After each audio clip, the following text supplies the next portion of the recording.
This is the Horse Radio Network. This is episode 219 of the Dressage Radio Show on the Horse Radio Network, brought to you by Kentucky Performance Products and Equisketch.com.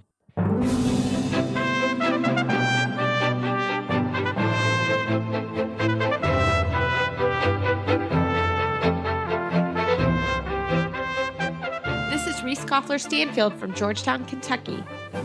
And this is Philip Parks from Fergus, Ontario, and you're listening to the Dressage Radio Show with our producer, Glenn. We've been together for a couple of weeks now. Well, I mean, we've been apart for a couple of weeks, but we've been producing the show all together for a while now, huh?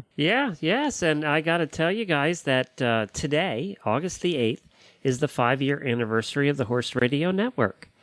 Oh, down to the day? Down to the day. 5 years ago, we put out our first Stable Scoop radio show, which was the flagship show. Helene and I did it, and we put it out on August 8th, 2008.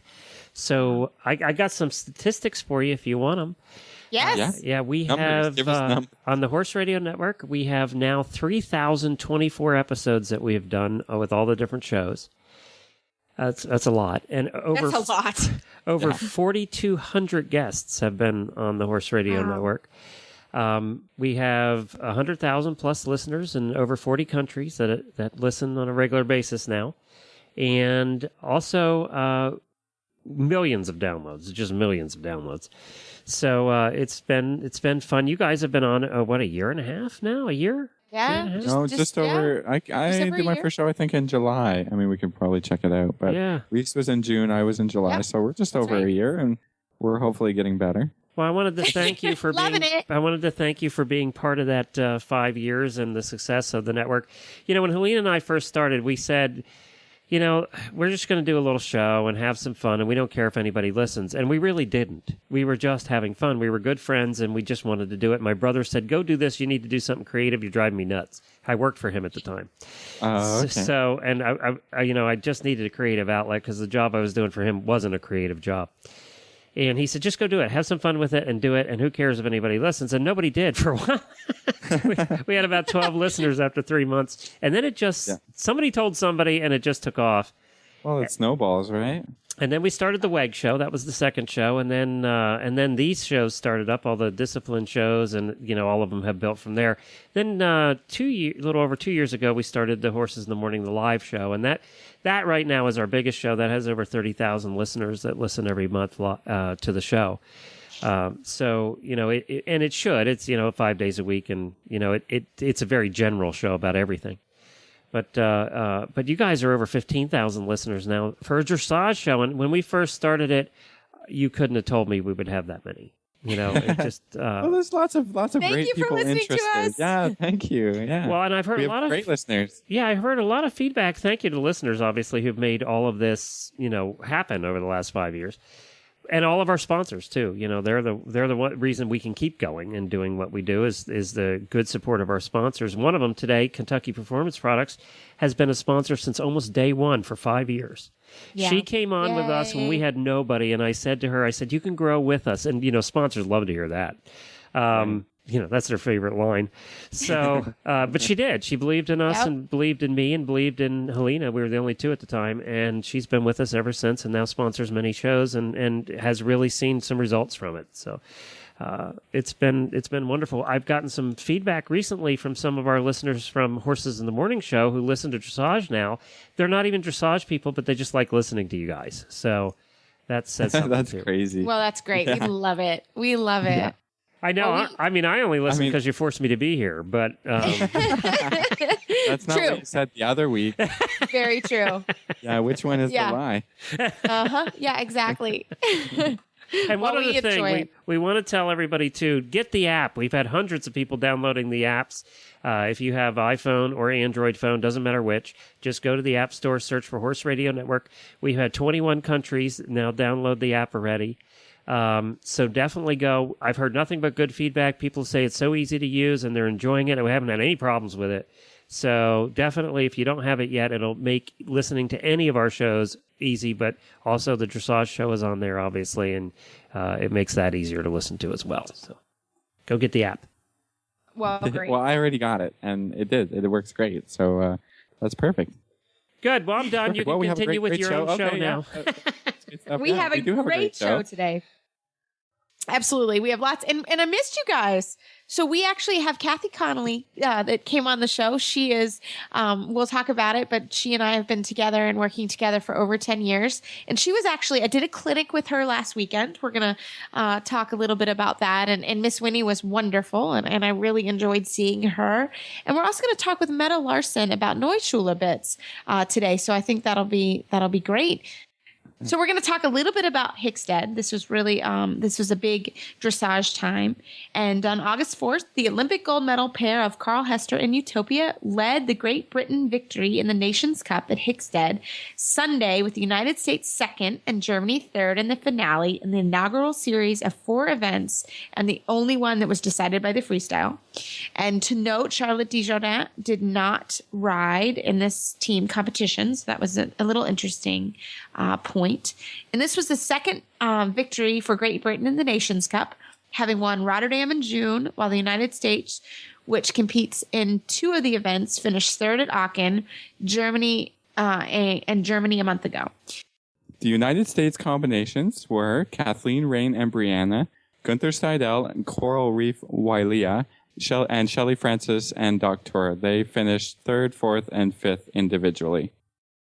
Well, after Glenn does this commercial break, we're going to speak with Meta Larson from Neuschule Bits and have a little bit discussion with her about all the different options and some things and how to pick bits for your horse. We know the bit topic is always very popular with the listeners, so I think this should be fun. I wanted to mention Equisketch.com. It is an app for your iPhone, iPad, or iPod Touch that will help you keep track of all of your horses and everything about them. It is a really cool app. Jennifer and I use it for our horses. You can track their worming, their vet visits, their dentist visits, their shots, all their different shots. You can schedule reminders so that you know when your worming is due and which wormer is due, and it'll pop up on your phone when the day it's due, so you never forget to do your shots or any of that stuff again. As I said, you can do all your vet visits and everything in there. You can also track your shows, what's coming up and which classes you're riding and all of that stuff in there. You can track your students if you're an instructor and, when their lessons are. It's just a really cool app. It's called Equisketch Records. You just search for Equisketch Records in the App Store. They also have a dressage app in there that you can, would be mainly for your freestyle tests. You can actually insert your freestyle test. It's really cool, the graphics they have in it. Put exactly what the freestyle test is, and it will take the dressage field right there on the screen, and your little fake horse will ride the dressage test as you watch. So it helps you memorize your especially your freestyle tests where you put in all the different movements, and it's really cool, the graphics that it uses. So all of those apps are available at Equisketch.com, but the Records app is terrific. It is absolutely terrific. No more piles of papers with the Coggins test lost somewhere in it. You can have exact records of when all of that stuff is coming due right on your phone, carried with you. Well, it is our privilege to have Meta Larson. She's an FEI rider and trainer, but also she is the U.S. and Canadian distributor of Neuschule Bits on the show today. Meta, how are you? Thanks for coming on. I am great. Thanks for having me. Well, we were really excited to talk to you because you're such an expert sort of in this field, and bits are all of us, from trainers, everybody. There's always a question. Can I do something better for my horse, or can I put a better bit in their mouth? So tell us a little bit about your company, Neuschule, and let's start there. Well, my company is, I'm actually the distributor. Neuschule is a British company, and I met them when I was over in Germany. And when I first if you've ever seen the bits, when you first look at them, you can just see, wow, these are really nice. They're different. They're beautiful. And then when I started to ask questions, I could see that they'd put a lot of technology into developing these bits. And so I wanted to speak to them more. And I started asking questions and had them explain to me how they do it and how they came up with it. And they really were for the horse. And that is what was one of the things that impressed me the most. So they had been involved in bits for a long time, and they wanted to come up with a better bit, and they wanted to start at the ground level to produce something that was the best bit that they could possibly manufacture for the horse, and that is how they came up with their Neue Schule brand of bits. Now, Meta, maybe you can tell us a little bit about some of the different bits that they offer and the bits that you carry, and how maybe they are a little bit different, and maybe how they work. Absolutely. I think what's important is to start with how they developed them, how they came to that, which is they wanted to develop a metal that was really good for the horse's mouth, so they developed a metal that was strong enough yet soft enough for the horse. And they came up with a metal that's called Salax Gold, which is a copper alloy that has the highest thermal conductivity of any bit on the market, which means it becomes the temperature of the horse's mouth the fastest of any bit out there. Then they started with CAD design so that they could make each bit on the computer and make them ergonomically and anatomically correct to the horse. And you can do that using computer technology because you can really have different shapes of horses' mouths and then develop the bits so that they are going to fit properly in there and not affect the most sensitive parts or by developing them that way. And then they also took each bit and made them on quarter-inch increments, which most bits out there are done at half-inch. But what we've done is take them and make a mold for every quarter-inch increment to make the bits anatomically correct at each increment. We don't stretch or shrink bits. We actually make them true to the size. And then they've taken that and made different designs. So based on all these different anatomical differences in horses' mouths or how they respond to bits, they've taken that and made different designs of bits. So or different mouthpieces. So, Meta, talk to us. Both Philip and I actually use the Verbinden bit, and I've had some huge luck with that bit on my young horse. He's 5, and he wants to lean on the left rein, and that bit has worked beautifully for me. So, can you tell us a little bit about that particular bit, because I'm interested myself on why it works, and then maybe some of the other ones that you have. Well, yes, I can. The Verbinden is like a magic bit. And horses, when they love it, they absolutely love it, and you have a new horse. It's a different horse. It's developed with the design is developed to fit just perfectly in the horse's mouth with a little channel where the lozenge is for the tongue. And it really promotes self-carriage for the horse. It eradicates tongue evasions by creating that channel, and by doing that in the way that it sits in the mouth, it seems to create a much more freedom in the horse's shoulder, and they don't want to lean down on the bit. And we just see day after day horses that have this tendency to want to lean on one side or lean down or evade like that. You put them in the Verbinden, and they're happy, and they become new horses. Okay, so then there are other bits that another design that we have, which is the trans-angle lozenge. And here you have a lozenge or a little bean that is set at about a 20-degree angle over the horse's tongue. And it gives a little bit of a tongue channel for the horse. But it's a slightly different design. And it just has a nice even distribution of weight. And so if the Verbinden isn't a good choice, sometimes this is a better choice for the horse. The other design in the mouthpiece that we have is we have the Neue Schule Team-Up. And this is just a really gentle, curved mouthpiece, also with a lozenge. The lozenge is set at a slightly different angle. And it just sits nicely and evenly across the tongue and the bars. And for horses that you might need to come a little bit more into the bit, that's a great option. Now, Meta, it seems like, sorry, I just want to jump in here. It seems like, almost all the dressage bits these days are, have that double jointed with the little lozenge in there. I have a question. Like, have you come across a horse, like, kind of personally, or somebody maybe you've had direct contact with, who the horse prefers the traditional kind of single jointed snaffle? And what kind of horse is that? Because like Rhys said, I've used this forbidden bit on this horse that was a little heavy in the mouth that worked perfectly, and all the other horses I have almost go pretty great in this kind of double jointed. But I think there's some people out there that might have a horse that prefers just the single snaffle. And there are, and it's it's less horses than not that prefer actually a joint in their snaffle. But for those that don't, we have the Demianchi, and that is a single jointed.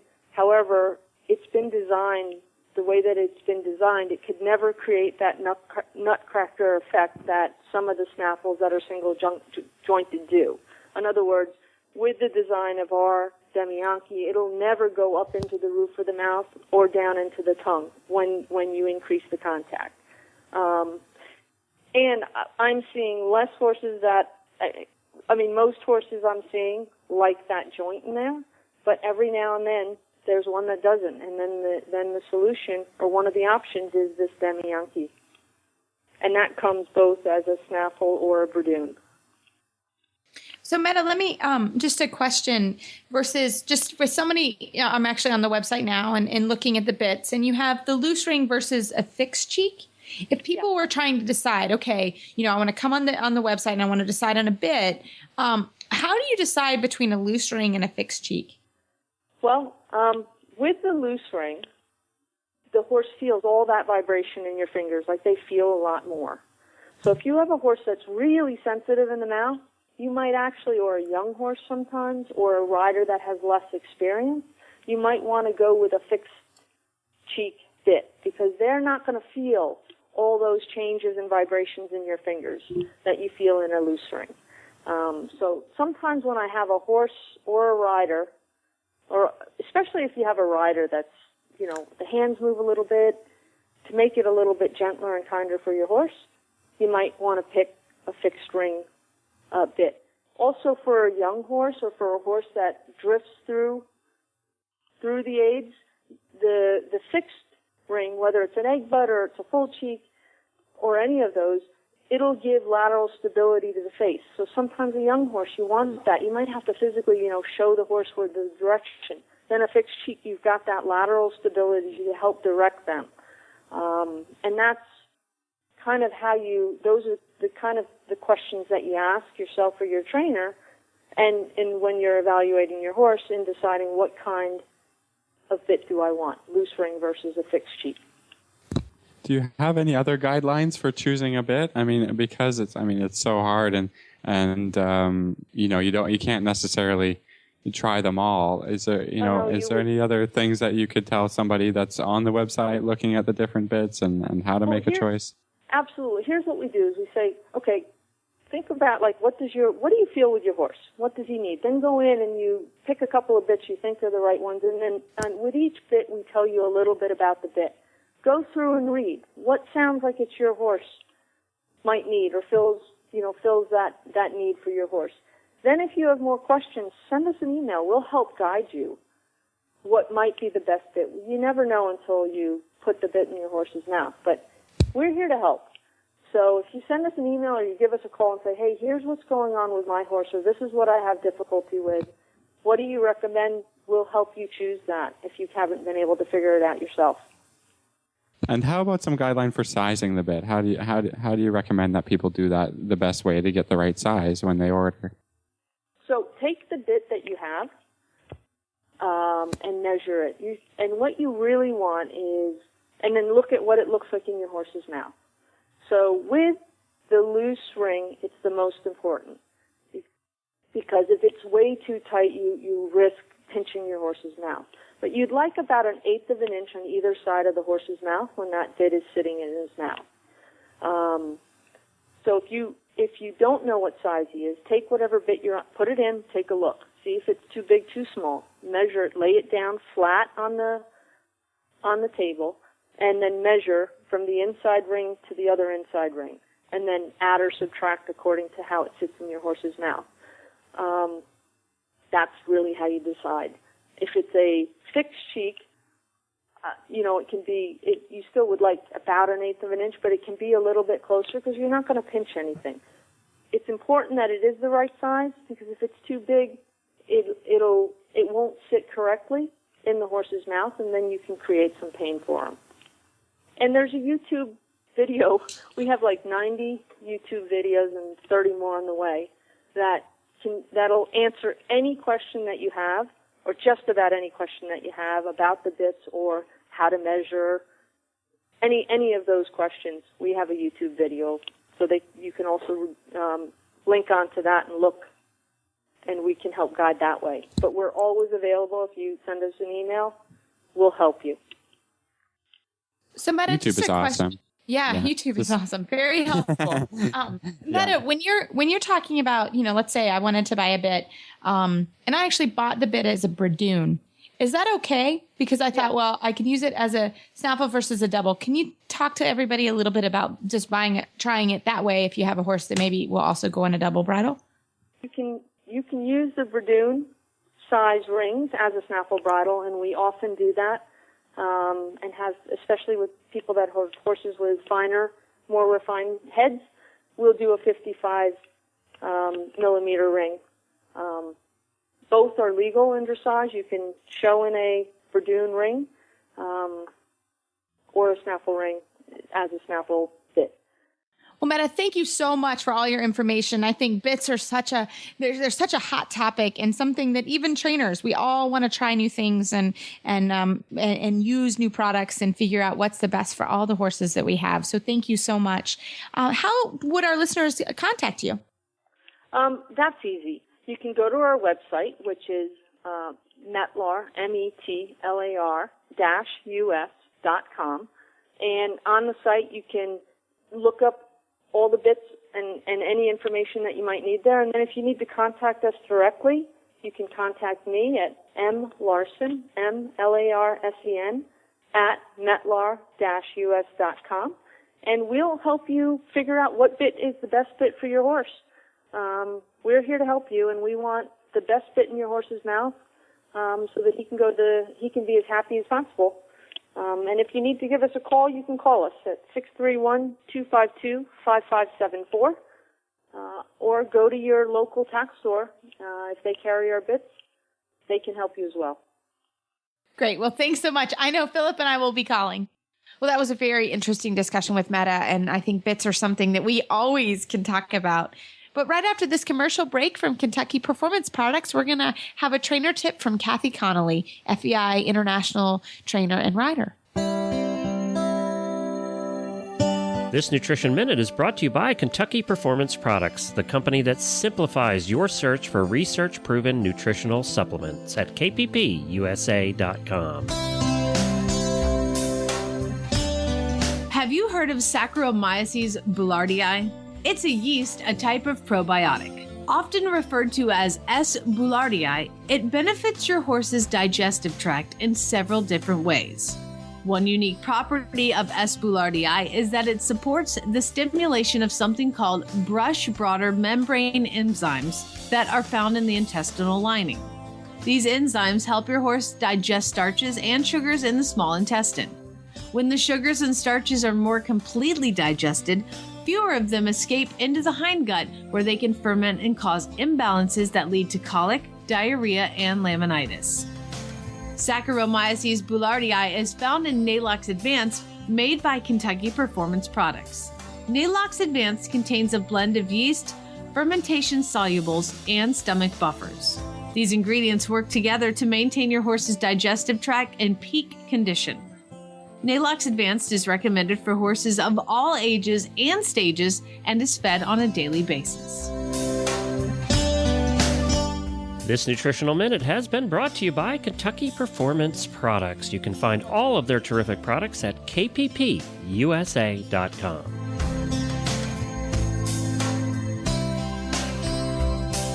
Well, it is truly my honor to have my mentor, Kathy Connolly, on the show this evening. She is a well-known international trainer, FEI, and has been my trainer for many, many years, over 10 years now. oh gosh, Kathy. And we were going to talk on a trainer tip that is, we were talking before the show. We wanted Kathy to talk to you about horses that are heavy in the bridle. This is a big problem for a lot of our listeners and myself as well. So get us started on that conversation. Okay, well, first of all, it's a pleasure to be with you here again. And I remember speaking with you before the Olympics, and it's great to be on with you, Philip and Reese. And it was so great to see you in Kentucky, Reese, last weekend. And I've just loved helping you over the years. You're a fabulous rider. It's a true joy. I'm happy to talk about what to do in training with a heavy horse. That's a very common problem. And there are a few things that come to mind. One is that we have to decipher as a trainer rider why the horse is heavy. As long as the horse is physically able and doesn't have a problem taking weight on his hind end, then it really comes down to riding the horse in the balance box, which is where our vertical axis intersects with the horse's horizontal axis, and riding with good basic aids, riding correct half halts to help the horse to transfer his weight onto the hind end so he really can engage. And engagement is a combination really of carrying more weight behind and then still being able to thrust or move as he does that.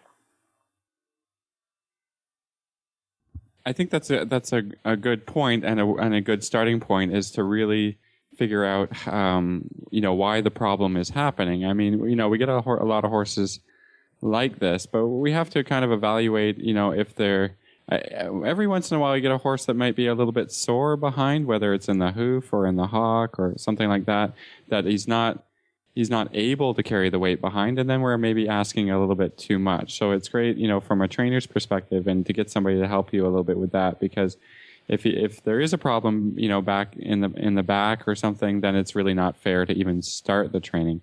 But say, you've kind of gone over that, you've discussed it with a trainer. What are some good exercises to kind of, even the most basic horse, moving up through the levels, how to improve this elusive concept of engagement?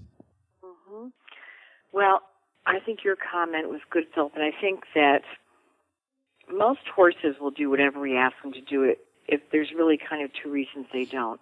Either they can't, and you just mentioned an instance where they wouldn't be able to carry the weight behind because they're sore or something, or because it's not clear to them. So what's important in increasing engagement and getting them to carry the weight behind is that we ride the half halts very clearly. And we know it's a 4-step process. Step 1 and 4 being where we ride them forward to the bit. Step 2 being where we close in both hands. Step 3 we soften. And step 4 we ride forward again. And the 4 questions most people ask, and which are very pertinent to the kind of horse you're riding, are: how long should the half halt be? How strong should it be? How often should I do it, and when? And that really comes from learning the basic fundamental of using our seats correctly so that we can influence the horse in the half halt. And then the application of the half halt is the key part of this, because that is individual depending on what kind of horse we're riding and what result we get. And the application of a half halt is really feel. And to some people that comes naturally, and to others it is something that takes a longer time. And some exercises to answer your question are transitions. Transitions really are the test of the balance of the gaits. And lots of times horses can look balanced in a gait like the trot when they really are not. But once you put it together with transitions like trot walk or canter trot canter, then we see in the change of gait, we see the lack of balance in the horse. So a couple good exercises are: one is on a circle 20 meters to ride in a sitting trot once the horse is warmed up, and ride trot, walk, a step trot, walk, a step trot, riding half halts through our lower back seat and forward into the bridle so the horse can step under and relax in his back enough to step under, thereby levitating his shoulders a little bit. and being able to come over his back through his neck to the pole. And that can be done in both directions. And another great exercise that's very simple is corner training, where the horse, let's say we're trotting again and we proceed down the long side, and the rider stays in shoulder forward down the long side. And Reese, you've done this exercise with me before. Mm-hmm. And the horse comes down the long side, and when you get to the corner letter, for example, K, and you're tracking left, then you would walk and then walk the horse up into the corner and halt, bringing his hind legs under, and then you proceed doing corner training, riding the horse forward up into the bridle. And it's a very effective and easy exercise because the wall helps to bring the horse onto his hind end a little bit more, or the idea of the wall to the horse, and staying in shoulder forward straight really helps us to get more engagement, which then helps us to transfer that balance into the canter transitions. Those are easy exercises. Actually, I think it's next month. I have an article coming out in the USDF Dressage Connection on corner training, but those are two simple ones that can be done with horses really at any level. And now, Kathy, I just wanted to kind of make a point here because I have a tendency to come into a lesson with a new rider, and we're getting back to the concept of the half halt because that's what teaches engagement. And, we kind of, this, like I said, it happens to me a lot, maybe what you think about this, but the rider kind of gives a half halt and nothing happens, right? Or where you go to make that engagement or go forward and the rider puts the leg on and also nothing happens. I think this goes back to your point of being clear that, when the contact comes on, the horse has to react, right? We see so many non-reactive horses and, people who are trying to do it in the right way. But I think there are some stepping stones to getting light aids, right? I think a lot of times we can't expect an uneducated horse to react to a light aid. I think sometimes I have to step in there and say, hey, if he doesn't, if it's not happening, sometimes you got to make it happen. I think that that's something I've come across. Has that been in your experience or? Yeah, I think that's a good commentary, and I think that is true. And it brings a couple of things to mind. One is I think half halts come in different sizes. Let's say 1 to 10. And 1 would be perhaps a very soft, light half halt. And as it graduates on to 10, it would be a firmer half halt. Obviously, in the philosophy of do no harm, it's never brutal or too tough or strong. But I think that sometimes riders think they're being clear when they're actually not, and they think they've given a half halt that isn't clear to the horse. So I think always that it's important that we try to figure out why it actually is that the horse hasn't responded to the half halt. Lots of times, horses will not respond in the bridle if they're not light to the leg. It's not possible to get a horse light in the bridle if he's not light to the leg. So if a horse isn't responding well, it's good to go on, say, a 12-meter circle. And again, this can be done with a horse on any level.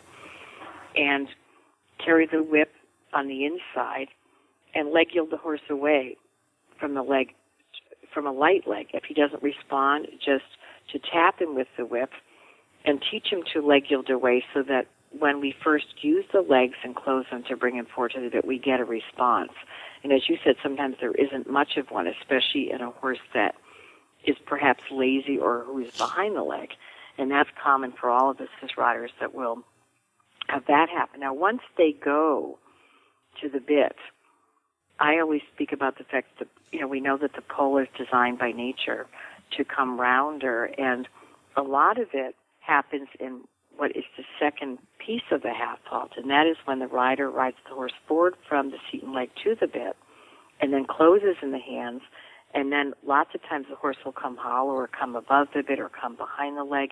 That's usually where the problem actually is, and that's why I like to see that they become light to the leg first in both directions on a 12-meter circle, and then when we actually employ the use of our hand or hands in the half halt, we can just gently massage downward in our fingers which is in compliance with the way that the pole is designed, not lower our hands, but just massage around our both hands.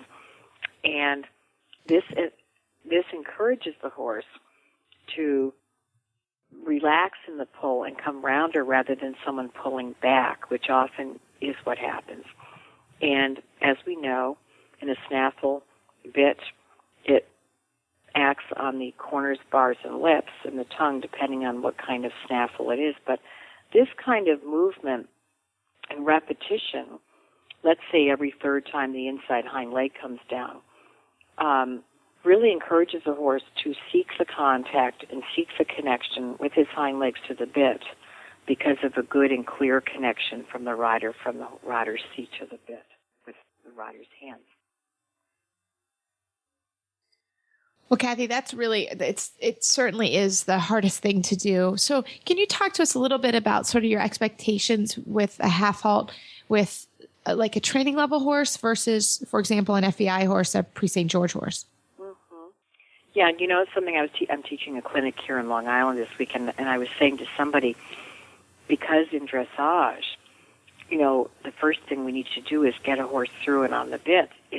It's harder to go A to B, which is what that is, than go B to Z, which is all the rest of it. In other words, all the movements, etc., really are dependent upon being able to get a horse to be relaxed through his body and come through in order to be able to perform the movements. Now, when we think of a lower level horse, as you're referencing, Reese, or then an upper level horse, it's not necessarily true that the upper level horse, let's say anybody's brought two horses to their barn. One's a first or training level horse, and one is an FEI horse. Sometimes the lower level horse will be better in the half halt than the FEI level horse, depending on how he was taught it or what his particular issues are. So again, I always think that it's most important to stay with basic exercises in the beginning. I love to warm horses up in trot canter transitions on a 20-meter circle because, one, the talent in one gait helps the suppleness in the other gait, and it's good for any level horse. And also going in both directions helps to supple in both directions. But again, whatever level the horse is, it comes back just to integrating that half halt on the basic level with that horse. And that depends on a horse being three things. Forward light to the leg, so that forwardness is a state of mind when they go into the bridle. The second thing is that they're straight and shoulder forward, whether it's down the long side or on a 20-meter circle. And the third thing is responding to the half halts, which takes some experimentation depending on what kind of horse we're on. One example there, some horses are, for example, light to the leg, but they're heavy in the bridle. Some horses are dull to the leg and dull in the bridle, and some horses are electric to the leg. I already said that, electric to the leg and dull in the bridle, or they're dull to the leg and a little oversensitive in the mouth. So we as riders need to really tap into our best abilities with our own feel, to feel how we can help them and in their tactile response to what we do. And that takes experimentation, and I think that takes experience too. Some people will say, well, if you're teaching, they'll say, you'll say, no, you need to half halt. They'll say, I did and it didn't work. Well, sometimes it really wasn't effective because it wasn't a half halt that spoke to the horse in a clear way for the response that we want. So it does take time and experience, and I think riders need to be patient with themselves and their horses and really get good training from someone to understand how to half halt correctly. That is the foundation of our whole sport. Well, we couldn't have said it better. I mean, that's absolutely right. Well, Kathy, thank you so much for your time and knowledge tonight. It was great to have you on. If our listeners wanted to contact you, how would they do that? I have an email. It's Kathy Conley, avs@aol.com. That's my name. KathyConnelly A is in Apple, V is in Valley, F is in Farm at AOL. And that's my email. And I thank you both very much. I really enjoyed speaking with you, and thanks for a chance to be on your wonderful program. Well, I have a shout out today. We had a very, very exciting thing happen at Maple Crest Farm here today. I want to shout out to Jessica Hainsworth. She, on her purchase of Fleur de Lis or Minnie, she's a filly that we bred here, and she's my second born, and I couldn't be more excited about their partnership together, and I wish them all the best luck together. So to Jessica and to Minnie, good luck, and we look forward to hearing all of what you do in the future. Well, Philip, that was a great show, and I think a really interesting conversation. So, as always, I missed you and Glenn last week, but I'm glad we're back for August. So we have some great shows, and next week we're going to hear from our good friend Olivia Lagoy-Welts, and we're also going to start talking about one of our favorite things, and one of the things we're passionate about, Philip and I, are the Young Horse Championships and training young horses. So that's sort of what's on tap for this month. But you can find our show notes and links to today's guests at our website, dressageradio.com. You can like us on Facebook. Just search Dressage Radio Show. Follow us on Twitter at Horse Radio. My website is maplecrestfarmky.com, and my email is reese@horseradionetwork.com. You can find me at philipparksequestrian.com, and my email is philip@horseradionetwork.com. I'd like to thank our sponsors for this week, Kentucky Performance Products and Equisketch.com. And don't forget to check out all the other great shows on the Horse Radio Network at horseradionetwork.com.